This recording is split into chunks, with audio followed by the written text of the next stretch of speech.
মোৰ দেউতাৰ মাটি মই বিচাৰিছো মোৰ নামত ট্ৰান্সফাৰ হ'ব লাগে ৰিজেকশ্যন 10,000 তেতিয়া মোৰ মনত এটা ধাৰণা 10,000 মানুহে বাপেকৰ নামটো ভুল কৰি ক'লে গৈনে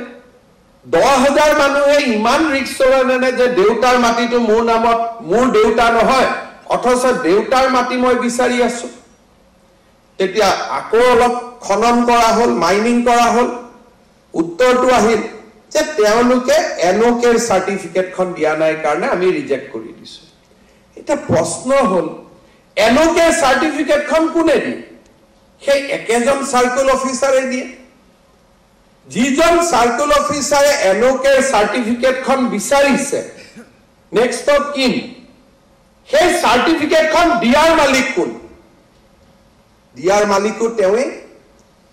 গতিকে তেওঁ তাক ৰিজেক্ট কৰিব নে মণ্ডলজনক ঘৰত পঠাই গাঁওখনত পঠাই গাঁওবুঢ়াজনক পঠাই সুধিব যে এই লৰাৰ এই পিতৃৰ সন্তান তেওঁ হয় নে নহয় তাৰ মানে মোৰ দেউতাৰ মাটিডোখৰ মই ৰেজিষ্টাৰ কৰিব গলেও মোক এখন এনঅকে লাগিব এনঅকেখন লবৰ বাবে নেক্সট অফ কিন সাৰ্টিফিকেট লাগিব প্ৰথম মই 6 মাহ এনঅকেখনৰ বাবে সংগ্ৰাম কৰিম তাৰ পিছত মই মাটিৰ পঞ্জীয়নৰ বাবে মোৰ নামত পঞ্জীয়নৰ বাবে মই সংগ্ৰাম কৰিম এজন মানুহ যদি কৰ্ণাটকত আছে মহাৰাষ্ট্ৰত আছে তেওঁ অসমৰ সিআৰপিএফৰ জোৱান কোনোবাই যদি কৰ্ণাটকত কাম কৰি আছে কাশ্মীৰৰ সীমান্তত কাম কৰি আছে অসমৰ সেনা বাহিনীৰ জোৱান তেওঁ পাকিস্তানৰ লগত লাইন অফ কন্ট্ৰোলত যুদ্ধ কৰি আছে তেওঁৰ কাৰণে এই ব্যৱস্থাটো কেনেকৈ সম্ভৱ হ'ব পাৰে ইয়াতে প্ৰশ্ন আহে সংবেদনা কম্পেশনেট যে মই আসলতে মানুহজনৰ প্ৰতি মোৰ সমবেদনা আছে নে নাই যদি মোৰ সমবেদনা আছে মোৰ সাৰ্কুলৰ এজন মানুহৰ পিতৃ কোন পিতৃৰ সন্তান কোন এটা মোবাইলৰ মাত্ৰ কল গাঁওবুঢ়াজনক সুধিব লাগে যে মানুহজনৰ কোন কোন দেউতাক মাক আছে মোক কাগজখন পঠাই দিয়ক এই যে নেক্সট ষ্টেপটো লোৱাৰ বাবে আমাৰ কাৰো ইচ্ছা নাথাকে আৰু তাৰ ফলত একোজন মানুহৰ জীৱনলৈ অদ্ভুত সমস্যা নামি আহে কেইদিনমান আগতে মই কামৰূপ মহানগৰ জিলাৰ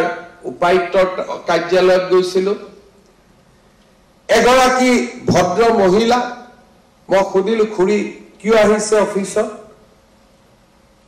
বোলে মুখ্যমন্ত্ৰী ডাঙৰীয়া মোৰ হাজবেণ্ড অসম চৰকাৰৰ এগ্ৰিকালচাৰ ডিপাৰ্টমেণ্টত কাম কৰিছিলে গেজেটেড অফিচাৰ তেওঁৰ পেনশনটো মোৰলৈকে ট্ৰান্সফাৰ হোৱা নাই তাৰ কাৰণে মই ইয়াত আহিছো বোলে আপোনাৰ পেনশন লাগে আপুনি দিছপুৰত যাব লাগে ডিসি কোৰ্টত আপোনাৰ কি নহয় তেখেত যে মোৰ স্বামী আছিলে সেই কথাটো ডিসিজনে লিখি দিব লাগে এতিয়া এই নিয়মটো কোনে বনাল এজন কাৰ্যালয়ত কাম কৰা মানুহ 40 বছৰ মই একেলগে কাম কৰিলো কি আমাৰ অফিচত এনেকুৱা এখনো ডকুমেন্ট নাথাকে যে অমুক মোৰ পত্নী বুলি আমাৰ ডকুমেন্টেশন ইমানেই নাথাকে যে ডিসিজনৰ সাৰ্টিফিকেট নহলে আমি ক'ব নোৱাৰো এই ব্যৱস্থাসমূহৰ নিৰন্তৰ প্ৰতিবেদন পৰিৱৰ্তন লাগে এজন যেতিয়া জিলা উপায়ুক্তই সাৰ্কেল অফিচাৰে দেখে যে চৰকাৰৰ নীতি নিয়মৰ কাৰণে আমি মানুহক সেৱা কৰিব পৰা নাই আমি তাক সংশোধনৰ বাবে আমি চৰকাৰক ক'ব লাগে কাৰণ প্ৰশাসন ওৱান ৱে ট্ৰেইন নহয় সংবাদ হ'ব লাগিব ইজনে সিজনৰ কথা ক'ব লাগিব যে এই সমস্যাটো মুখ্য সচিবক লগ কৰি যে স্যাৰ আমি কষ্ট পাই থাকো চৰকাৰৰ এই গাইডলাইনখনৰ কাৰণে আমি কৰিব নোৱাৰো আপোনালোকে মোক সৰু কৰি দিয়ক যদি আধাৰ কাৰ্ডত মোৰ দেউতাৰ নাম লিখা আছে তাতকৈ আৰু মোক ডাঙৰ প্ৰমাণ কি লাগে যদি আধাৰ কাৰ্ডত লিখা আছে যে মোৰ দেউতাৰ নাম কৈলাশনাথ শৰ্মা ডিসিজনক তাতকৈ আৰু কি প্ৰমাণ লাগে কাৰণ আধাৰ কাৰ্ডখন বনাওঁতেইতো প্ৰমাণ লোৱা হৈছে যে মোৰ দেউতা তেওঁ হয় নে নহয়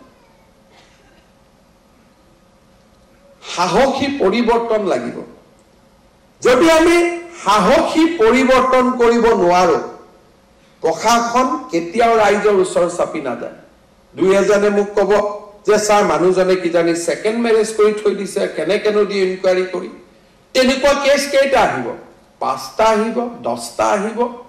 প্ৰশাসন হৈছে বহুজনৰ সুখায় বহুজনৰ হিতায় এটা অদ্ভুত কেছ এটা মনত ৰাখি 99 জনক হাৰাশাস্তি কৰাটো প্ৰশাসন নহয় এটা এভালুয়েশন হ'ব লেট হিম ফেস এটা গণ্ডগোলীয়া ব্যৱস্থা আহিব তাক আমি চাই লম কিন্তু তাৰ কাৰণে 99 জন নিৰী মানুহক হাৰাশাস্তি কৰাৰ প্ৰয়োজনীয়তাটো ক'ত থাকিব পাৰে আমি